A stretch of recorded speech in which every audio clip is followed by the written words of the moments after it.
After his retirement from Congress, Ron Paul created an organization to galvanize support across the nation to reclaim American liberty. That organization, Campaign for Liberty, has been influential in congressional races and in policy debates on Capitol Hill. And here with us tonight is Ron Paul's former legislative director, the vice president for policy at the Campaign for Liberty, another regular on Jonathan Emord's Truth Trial radio program.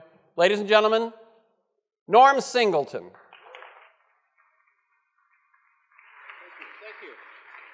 Thank you all for that nice applause. It's a little intimidating to follow such wonderful speeches, especially the Motown group. If anything I say moves you, feel free to... it's especially an honor to be asked here by Jonathan, who's done tremendous work. I think every American who values the right to make their own decisions about health and nutrition, which ought to be every American, owes Jonathan a debt of gratitude. Since tonight's theme of tonight is honoring George Washington, I was thinking if George Washington were to join us here tonight, what would he think about certain things going on in our country today? For example, what would he think about armed federal agents raiding an Amish farm because the farmers had committed the horrendous crime of selling unpasteurized milk to willing consumers without getting the permission of the Food and Drug Administration?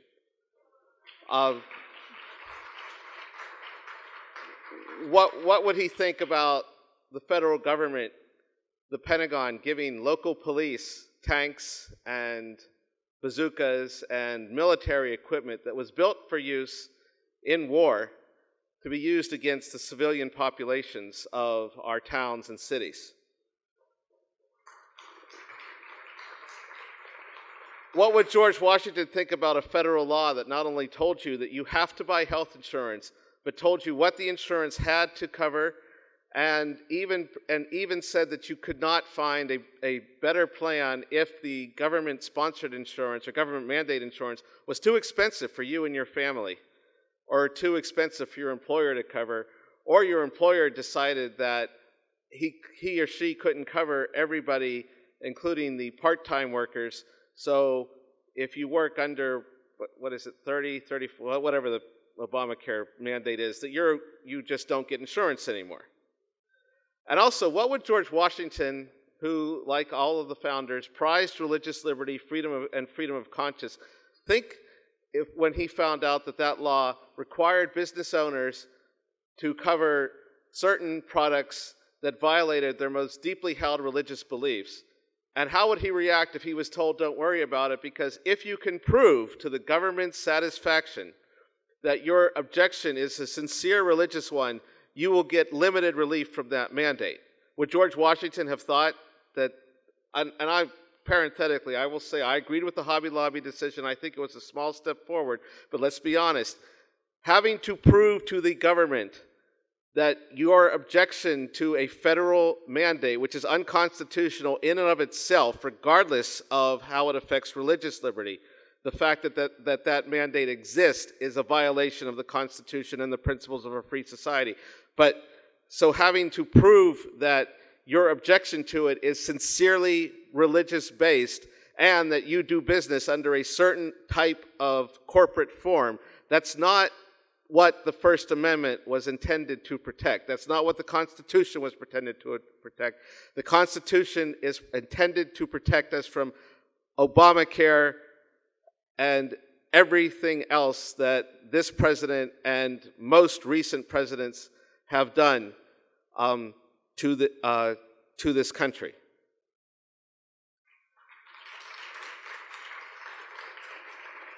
I think we know what George Washington would have thought of the federal war on raw milk, Obamacare. I think we know what he would have thought of a Senate Majority Leader whose main interest seems to be restricting Charles Koch's free speech rights. I think we also know what George Washington and the rest of the Founding Fathers would have thought of Jonathan Emord. I think he would have had a very different opinion of Jonathan than he has of Barack Obama and Harry Reid. I had the privilege of knowing and working with Jonathan since I worked on Capitol Hill for Congressman Ron Paul. Jonathan, of course, is best known for his work on health freedom. We worked together on that, and we worked together on a broader legislative issue, which was legislation that would have restored Congress's responsibility and duty to make laws. You're saying, well, Congress makes laws all the time. Well, one of the other speakers pointed out tonight, they pass legislation, very complex, very big pieces of legislation, but the legislation is so vague, so generally worded, and so complex that it's not the legislation that is the law that everyone has to follow. The law is written by the unelected, unaccountable bureaucrats who, by nature, tend to lean towards more power, more authority, more arbitrariness rather than less. The legislation that Jonathan and I came up with and that Congressman Paul introduced, when we did it, it didn't go very far, but fortunately, as with some of the other initiatives that Dr. Paul and I worked on, such as auditing the Fed, it's actually become a mainstream Tea Party position today. It's known as the REINS Act. It's passed both houses of Congress. It's passed the House of Representatives twice, I believe. It's introduced in the Senate. The Senate sponsor is a senator from Kentucky, not Mitch McConnell. And this is a very important piece of legislation because the delegation of Congress's authority to these unelected and unaccountable federal agencies is one of the most dramatic insults to our constitutional system and a threat to our liberties. It really flies in the face of why the founders created a legislative branch and why they separated powers. Of course, President Obama seems to have an odd definition of the separation of powers. He thinks that it means that the Article 1 somewhere has a clause in it that says if Congress fails to pass legislation that the president really wants, the president can sign an executive order. Or if Congress passes a law and the president really likes it, but it's a bad law and it keeps screwing things up and it makes the president look stupid, the president can just rewrite it without going through Congress. Unfortunately, having been to law school myself, I understand that a legal education, as is in the case of President Obama proves, is a detriment to really understanding our constitutional system of government. Being a constitutional law professor, look, we should have known what we were getting because the guy taught constitutional law, which means he has no understanding of what the Constitution means.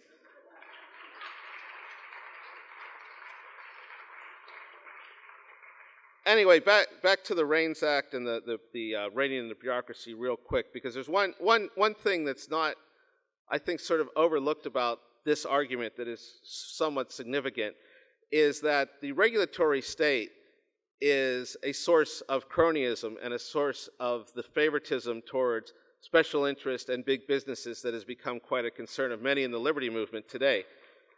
Small businesses, many of you who are small businesses, I'm sure will understand this, that you can't hire legions of attorneys to scour the Federal Register. You can't hire the K Street lobbyists to descend on Capitol Hill and in the agencies to make sure that the regulations and the laws favor your clients, or the K Street lobbyist clients. Human nature being what it is, the staffers of the regulatory agencies and the congressional staffers and the members themselves will listen to the lobbyists and lawyers because they are oftentimes ex-staffers and ex-members of Congress themselves. They may be friends, they may be old colleagues. They're naturally going to say, well, Congressman X wrote this bill, or staffer Y helped write this bill, or staffer Z wrote the first draft of the regulation, so he or she has some special knowledge, I should take them seriously. Add into that, again, human nature being what it is, the fact that a lot of these members and staffers are looking at this guy and thinking, well, that's a nice suit. That's a nicer suit than I can afford, slaving away up here on Capitol Hill. how do you get a K Street gig like he has? Maybe I should do what he says, and he can help open some doors for me. Working for Ron Paul and consulting for people like Jonathan, I missed an opportunity to do one of the best ways of cashing in on Hill experience, which is help your boss write a law that establishes a very complex regulatory scheme, then go to work lobbying for changes in that law to protect the businesses that you just subjected to the new regulatory scheme. So it's a great way of being entrepreneurial and creating a market for yourself. And so anyone who thinks that DC doesn't understand entrepreneurship, well, that proves you wrong. Now, of course, a lot of our left-wing friends, our progressive friends, I have one or two progressive friends. I have one who, there was a while when the Democrats were trying to steal the term Obamacare from us. They changed it to Obama Cares. And I complained to my progressive friend once that made me somewhat nauseous when I heard that. And she looked at me and said, "Oh, but Norm, Obama does care." And I said, that's the problem. I said, I wish he cared more about golf than about rearranging my healthcare system. And perhaps in this one thing, Obama is finally taking my advice. But the progressives they like to say we're caring and we have compassion. And yes, the system doesn't work. And yes, it has waste. And yes, the special interests benefit from it. But under your system, we would have bad products, and people would die from raw milk, and people would die from starving in the streets. They wouldn't have health care. They wouldn't have good health care. But think about compassion, and think about the system we live under. And ask yourself, how compassionate is it to impose a system of regulations, taxes, licenses, and a fiat currency system? I'm going to just say that one, and I'm just going to mention, by the way, I know Obama is bad, but my candidate still for the worst president of the last 100 years would be Woodrow Wilson, and my candidate for the worst year in American history is 1913, because that's the year we got the IRS and the Federal Reserve.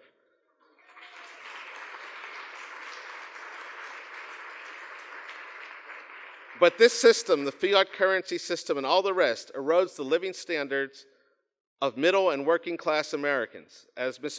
Oberstein pointed out before, it is this government that is responsible for creating a class system, not the free market. Karl Marx was incredibly backwards in that, and everyone who follows him, including a lot of people in that town down the road here a little bit, don't understand that.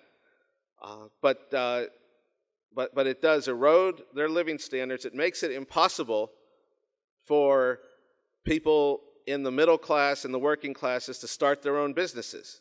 So they are trapped. If today they can find good jobs, oftentimes they're trapped in those good jobs as opposed to being able to start their own jobs, their own businesses, or create their own jobs because of this system. Is that compassionate? I don't think so.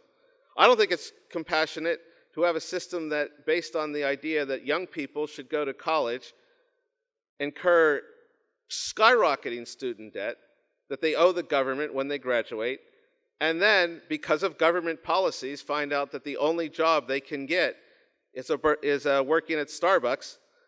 The only housing that they can afford is mom and dad's basement.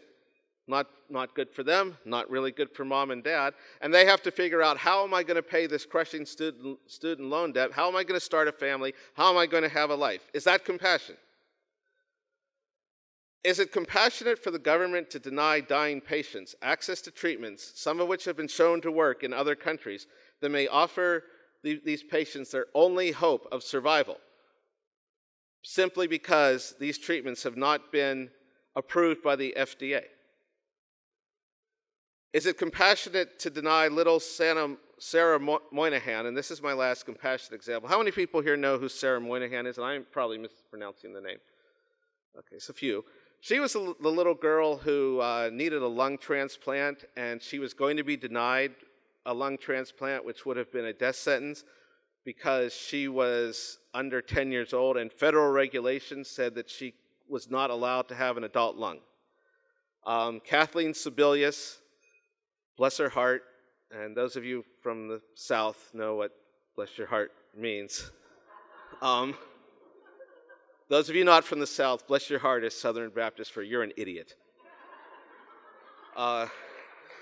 Kathleen Sebelius told a congressional panel that it's something like, this is a tragedy and it's awful, but rules have to be followed.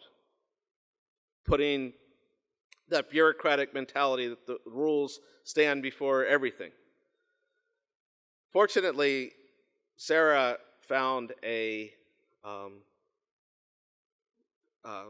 way around the rules after a lot of publicity. I think, Jonathan, you and I talked about it on your show. Dr. Paul wrote a column about it. But how many cases that we just don't hear about are out there? How many businesses that could have been created? How many new inventions that could have saved countless of lives because of federal regulations, because of this rotten system, are not there? How compassionate is big government? I would submit that the party of liberty is the true party of compassion. And the party of statism, the party of Barack Obama, the party of Harry Reid, and sadly the party of too many in the Republican Party is the party of cruelty. That's why I believe George Washington want to join us here tonight. And how much time do I have? 5. Great. I have just enough time to wrap this up by, first of all, thanking you all, thanking Jonathan again, thanking you all for listening to me. I'm sorry, this is the only dance move I know.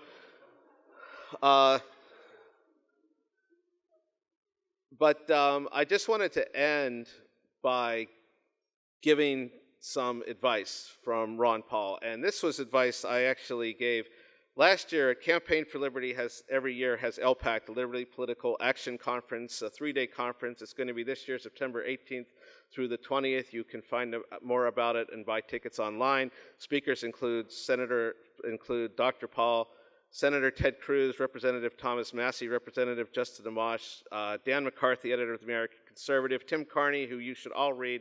He's the leading writer on corporatism and cronyism from the Washington Examiner, and other great speakers. Also, of course, one of Dr. Paul's sons, our Campaign for Liberty Board Chairman, Ronnie Paul. Oh, and another one of Dr. Paul's sons who's doing something in Kentucky, and I think something in D.C. these days, too. His name is Rand. You may have heard of him. But anyway, last year we had a panel, me and some other old congressional staffers, and on memories of working on Capitol Hill, and someone asked me, what do you think the most important thing Ron Paul ever taught you? And I said, there's 2 things. 1, exercise in the morning. You'll have a better day, and you'll be in better health, and you'll have a better attitude. I don't follow that as vigorously as Dr. Paul does, but I do try to follow that. The second one is, this was something he said the very first staff meeting I ever had with him, was he said, try to have fun. Because fighting for liberty, especially in D.C., is frustrating and often lonely work. And if you don't find a way to make it fun, you'll get cynical, you'll get burned out, and you'll get discouraged. So I would say that's why nights like this are very important, and I would encourage all of you to remain involved in the cause. And remember, if it's not fun, you're not doing it right. And also, something we used to say in law school when I was head of a Federalist chapter that reflects on a few comments some of the other speakers have made. If you've gone a week without a leftist calling you a racist, you need to pump up the volume, because you're not making enough of a splash.